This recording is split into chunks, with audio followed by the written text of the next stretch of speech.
Assalamualaikum warahmatullahi wabarakatuh.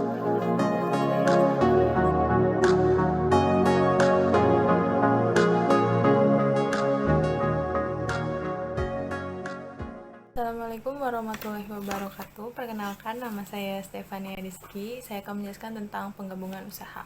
Penggabungan usaha adalah penyatuan entitas-entitas usaha.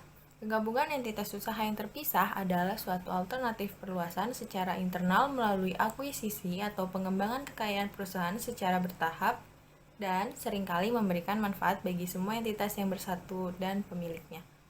Sifat penggabungan usaha diantaranya adalah horizontal integration, vertical integration, dan conglomeration. Beberapa alasan yang mungkin untuk memilih penggabungan usaha sebagai alat perluasan adalah manfaat biaya, risiko lebih rendah, penundaan operasi pengurangan, mencegah pengambil alihan. Akuisisi harta tidak berwujud. Akuntansi untuk penggabungan usaha dibagi atas dua, yaitu yang pertama metode penyatuan kepemilikan atau by pooling of interest method. Dalam metode penyatuan kepemilikan diasumsikan bahwa kepemilikan perusahaan-perusahaan yang bergabung adalah satu kesatuan dan secara relatif tetap tidak berubah pada entitas akuntansi yang baru. Yang kedua, ada metode pembelian atau buy method purchase. Metode pembelian didasarkan pada asumsi bahwa penggabungan usaha merupakan suatu transaksi yang salah satu entitas memperoleh aktiva bersih dari perusahaan-perusahaan lain yang bergabung. Berdasarkan metode ini, perusahaan yang memperoleh atau membeli mencatat aktiva yang diterima dan kewajiban yang ditanggung sebesar nilai wajarnya.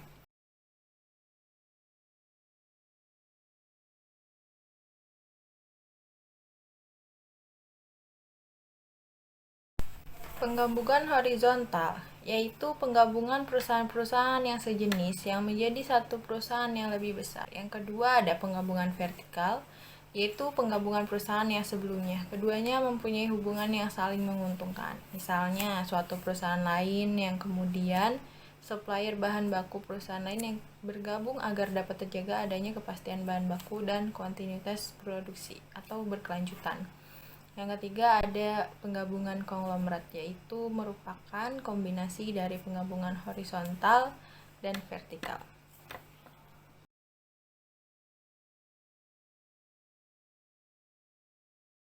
Perkenalkan, nama saya Iva Laila Nurjana. Saya akan melanjutkan materi dari rekan saya Stefani tentang penggabungan usaha. Dari segi hukumnya, penggabungan usaha dibagi menjadi 3. Yang pertama, merger, yaitu penggabungan usaha dengan cara satu perusahaan membeli perusahaan lain yang kemudian perusahaan yang dibelinya tersebut menjadi anak perusahaannya atau dibubarkan. Yang kedua, konsolidasi, merupakan bentuk lain dari merger, yaitu penggabungan usaha. Dalam proses penggabungan usaha itu dibentuk sebuah perusahaan baru dengan tujuan khusus untuk membeli atau mengambil alih harta milik dan mengakui utang-utang dari 2 atau lebih perusahaan yang telah ada. Yang ketiga, afiliasi, yaitu penggabungan usaha dengan cara membeli sebagian besar saham atau seluruh saham perusahaan lain untuk memperoleh hak pengendalian atau controlling interest. Perusahaan yang dikuasai tersebut tidak kehilangan status hukumnya dan masih beroperasi sebagaimana perusahaan lainnya.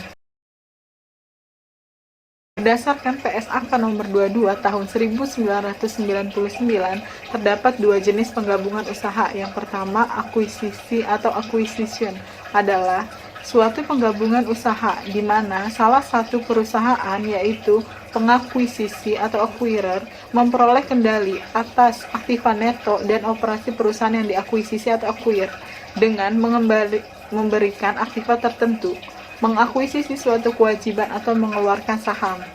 Yang kedua, penyatuan kepemilikan atau uniting of interest atau pooling of interest adalah suatu penggabungan usaha di mana para pemegang saham perusahaan yang bergabung bersama-sama menyatukan kendali atas seluruh atau secara efektif seluruh aktiva neto dan operasi kendali perusahaan yang bergabung tersebut dan selanjutnya memikul bersama segala resiko dan manfaat yang melekat pada entitas gabungan, sehingga tidak ada pihak yang dapat diidentifikasi sebagai perusahaan pengakuisisi atau akuirer.